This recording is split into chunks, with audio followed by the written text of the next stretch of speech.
केंद्रीय रस्ते वाहतूक मंत्री नितीन गडकरी यांच्या नागपूरच्या निवासस्थानी गणरायाचं मोठ्या जल्लोषात आगमन झालंय। गडकरी यांनी आपल्या कुटुंबियांसह गणरायाची पूजा करून प्राणप्रतिष्ठा केली। गडकरींनी देशाला सर्व संकटांपासून मुक्त करण्याची प्रार्थना गणरायाकडे केली आहे।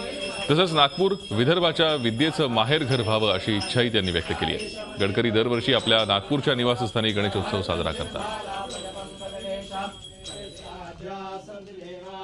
मी गणेशजींच्या चरणी वंदन करतो आणि यानंतर येणारा भविष्यकाळ हा आपल्या देशातील जनतेकरता भय, भूक, आतंक आणि भ्रष्टाचारापासून मुक्त आणि विशेषतः नागपूर हे विदर्भ विद्येचं माहेरघर व्हावं आणि यावेळी नागपूरला रामदेव बाबांचा मोठ्या प्रकल्पाचं भूमिपूजन होत आहे। येणाऱ्या काळामध्ये गणेशजीच्या आशीर्वादाने जो शुभारंभ होतो आहे, येणाऱ्या काळात आमच्या इथल्या हजारो लाखो युवकांना यातून रोजगार मिळो अशीच प्रार्थना मी, असा आशीर्वाद गणेशजींच्या चरणी मागणार आहे। झी 24 तास रहा एक पाऊल पुढे।